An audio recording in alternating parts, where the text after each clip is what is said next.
And now the Assembly will hear an address by His Excellency Nikol Pashinyan, Prime Minister of the Republic of Armenia.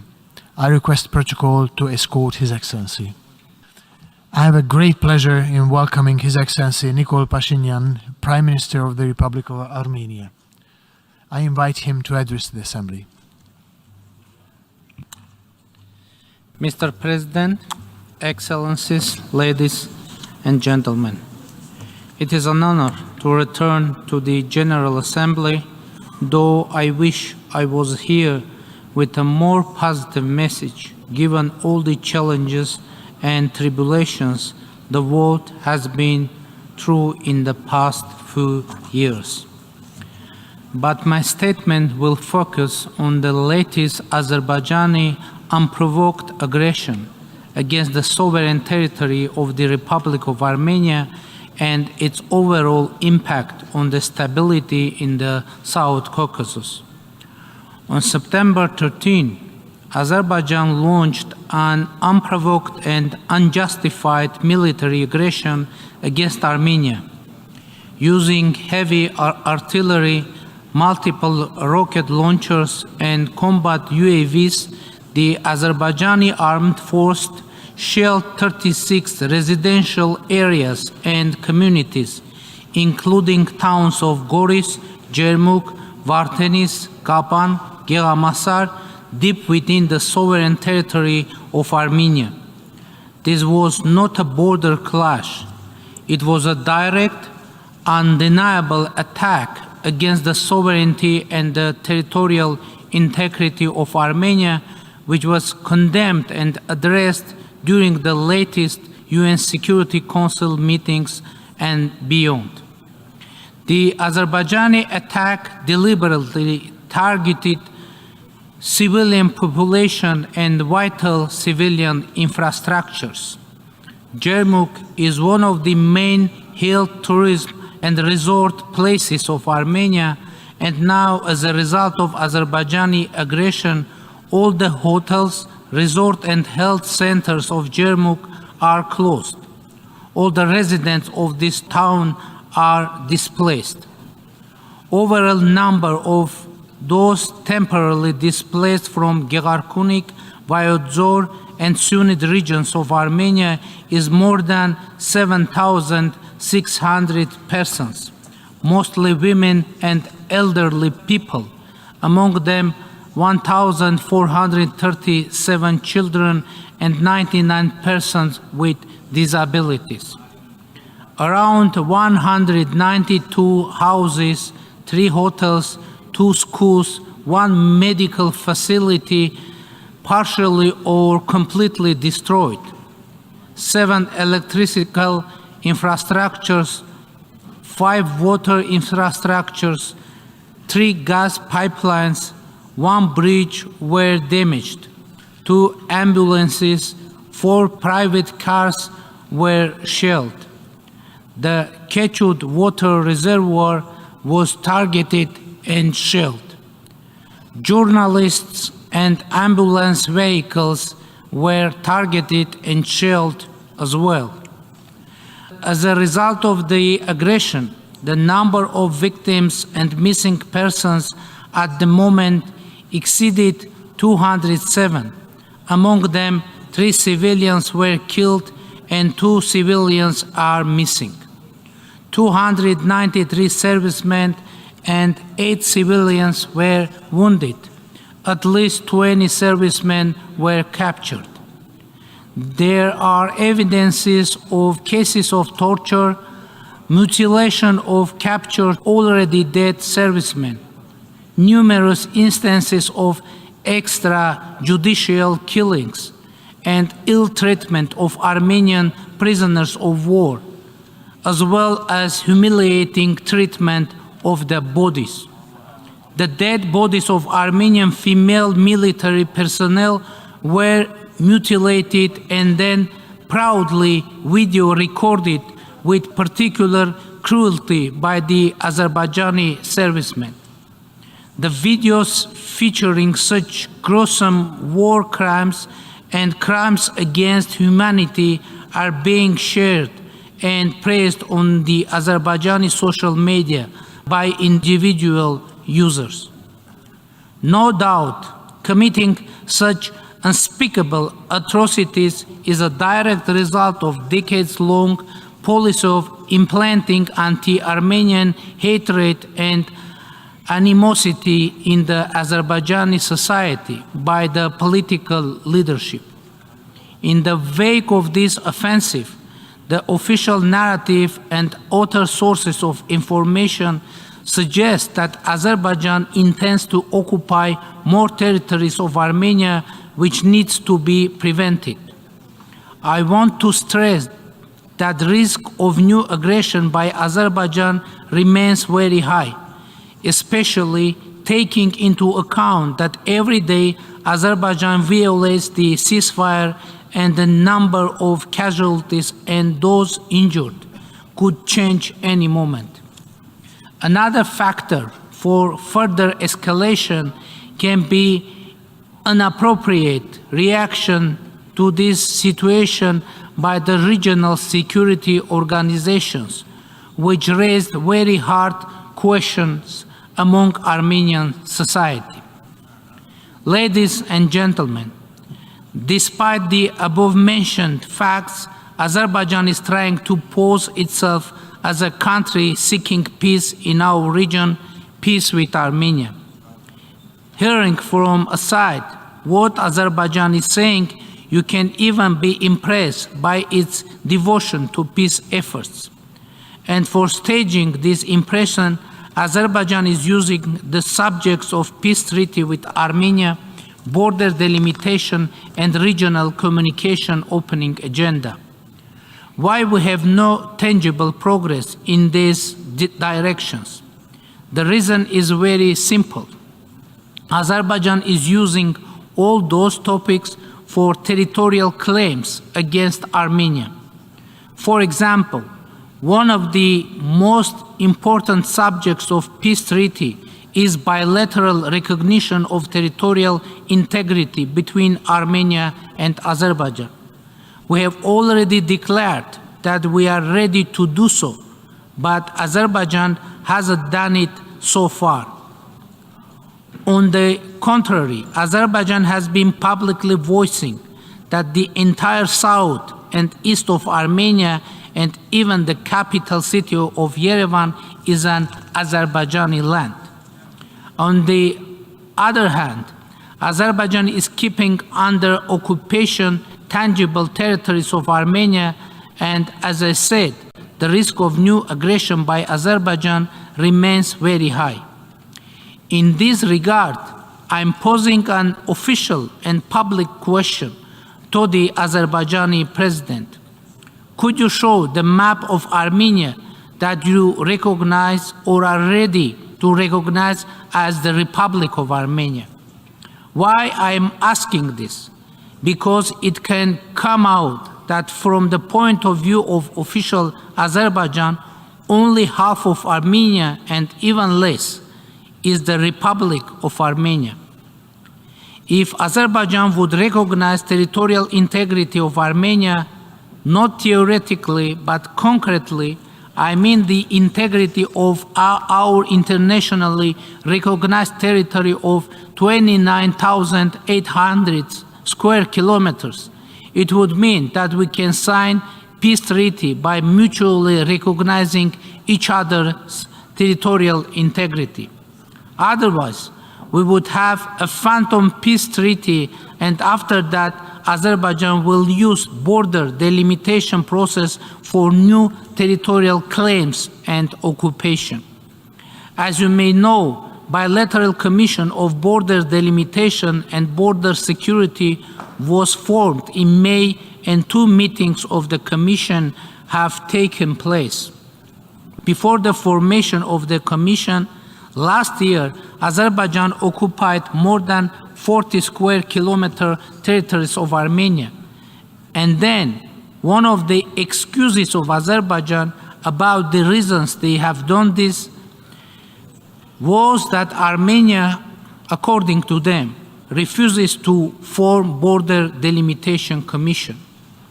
Of course, we didn't refuse to do that, but only insisted that simultaneously a mechanism of border security should be established. In the end, according to our international partners' request, who argued that the Border Commission work itself will be a reliable factor for border security, we agreed to start the work. And now that Border Delimitation and Security Commission has been formed and is working, Azerbaijan initiated a new phase of aggression. And some of those international partners are silent. But what is now the explanation for aggression of Azerbaijan? You know, if someone has excess of aggressiveness, the reason always will be there. As it is said in a movie, it is always possible to find the reason. For example, why they killed Prince Hamlet. Who killed, how, when, and why? It doesn't matter. The reality is that Azerbaijan is trying and will continue to use the delimitation process for territorial claims against Armenia. Another such a topic is the opening of regional transport communication links.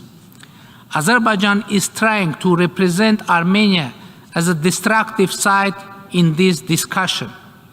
The reality is that Armenia is ready to open its roads for Azerbaijan in the framework of our national legislation.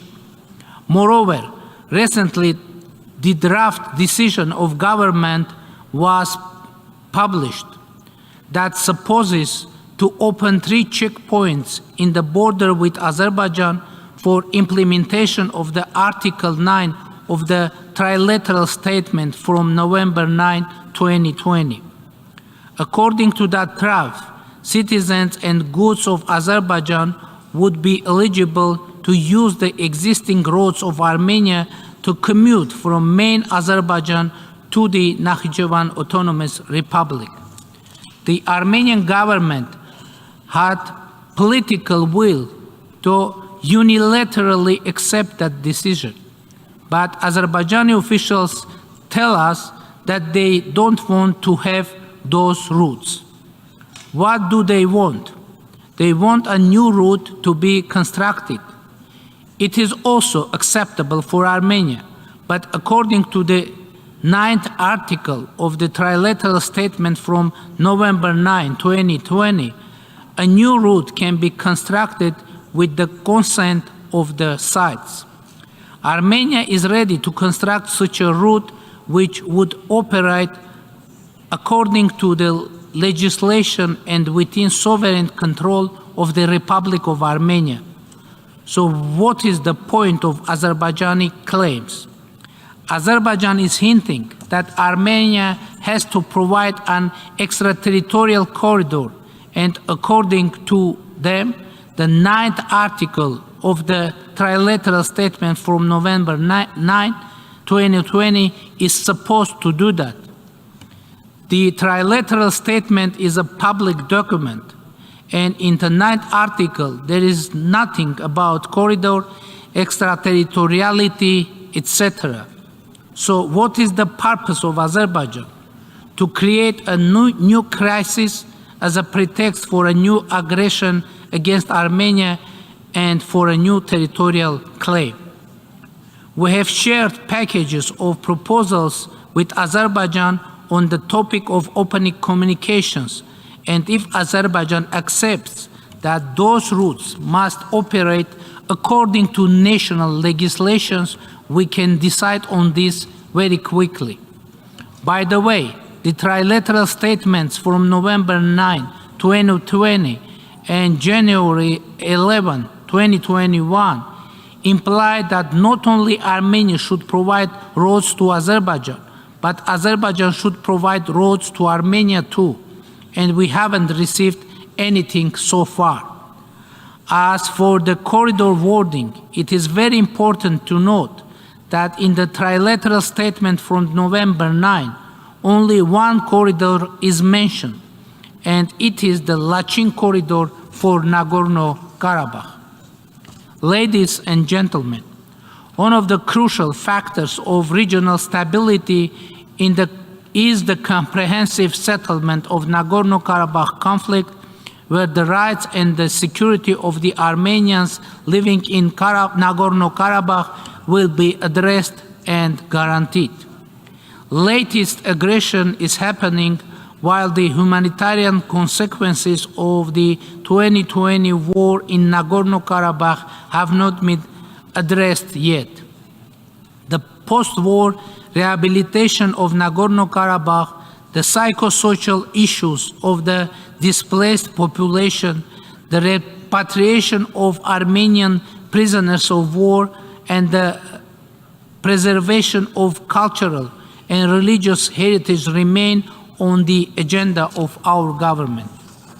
Nevertheless, the Armenians in Nagorno-Karabakh are in need of the support of international community.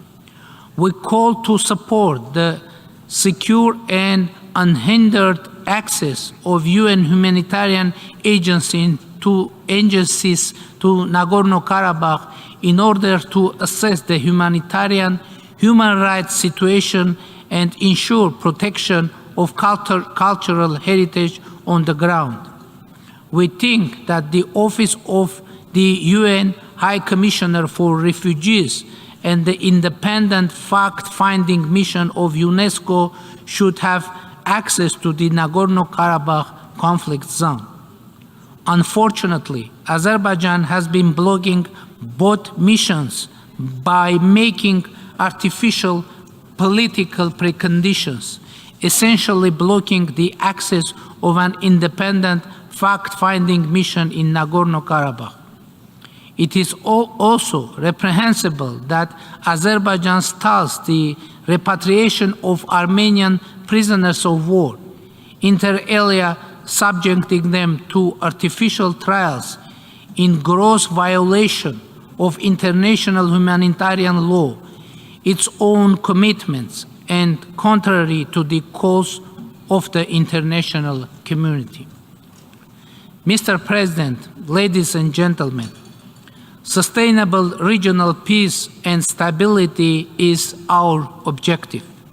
Last year, through democratic snap elections, our people strongly supported the peace agenda of the government and reconfirmed the commitment of Armenia to pursue the democratic path. It is very important to state that the target of Azerbaijani attacks isn't only the independence, sovereignty, and territorial integrity of Armenia, but democracy of Armenia too. Despite the expectation of some forces, Armenia stayed democratic after devastating war of 2020, using the tool of free, fair, and democratic elections as a way out from internal political crisis. International community unanimously recognized and praised this fact. The Armenian democracy is struggling in an atmosphere when Azerbaijan is using force every day to impose its plans unilaterally to bring to the end the Armenian statehood, independence, and democracy.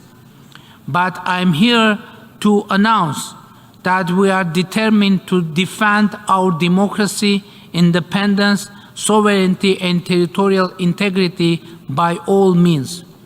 I want to underscore that diplomatic solutions are an absolute priority for us, and the full engagement and support of international community is crucial. In this regard, I would like to mention that the international observation mission to the Armenia-Azerbaijan bordering areas would be an important factor for regional stability. Undeniably, in the interests of regional stability and in accordance with norms and principles of international law, Azerbaijani military forces must be withdrawn from the sovereign territory of Republic of Armenia. Ladies and gentlemen, I want to stress again, we are determined to build peace in our region, but we need the full support of international community, which will stand by the sovereign and democratic country and people subjected to aggression against the norms and principles of international law. I believe in the potential of establishing long-term stability, security, and peace, and Armenia is committed to continuing diplomatic efforts to this end. I thank you for your attention. On behalf of the Assembly, I wish to thank the Prime Minister of the Republic of Armenia for the statement just made, and I request protocol to escort His Excellency.